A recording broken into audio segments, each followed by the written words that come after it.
WhatsApp guys, this is Tanvir. Welcome to another blog. আজকের এই ব্লগে আমি দেখাতে চলেছি মালয়েশিয়ার সাধারণত যেখানে বসতিটা আছে, অর্থাৎ যেখানে মালয়েশিয়ান লোকজন বসবাস করে।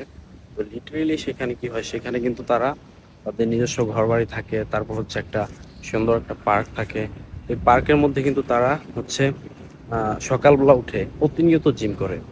বিশেষ করে চাইনিজ ঘরানার যে ধরনের লোক আছে, আমরা তো বাংলাদেশিরা সাধারণত সকালে ঘুম থেকে উঠতেই চায় না।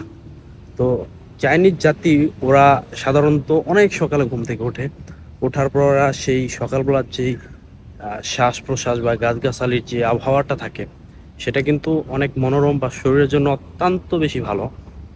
তো একটা গবেষণায় দেখা গেছে যে চাইনিজ লোক, জাপানিজ লোক আর হচ্ছে কোরিয়ান লোক, এরা সাধারণত গড়ায়ু অন্যান্য দেশিদের তুলনায় একটু বেশি থাকে। এটার অন্যতম কারণ হিসেবে যদি আমি বলি, আমি অবশ্যই বলবো যে এই যে সকালবেলা ঘুম থেকে উঠে ওনারা যে শরীরচর্চা করে, এই শরীরচর্চা। তো যখন শরীরচর্চা করে, কোথায় গিয়ে করে? রুমের মধ্যে তো শরীরচর্চা করবে না, তারা এই রকম একটা পার্কের মধ্যে চলে আসে। এখন এই পার্কটার মধ্যে কি মনোরম পরিবেশ! এক কথায় বলতে গেলে যে আমার কাছে পার্কটা কিন্তু যথেষ্ট পরিমাণ ভালো লেগেছে। সো আপনাদের উচিত, বাংলাদেশিদের উচিত, আমাদের উচিত শহরে যেইখানে বসতি ভিটা রয়েছে সেইখানে এমন গাছগাছালা লাগিয়ে এমন সুন্দর করে একটি পার্ক তৈরি করা।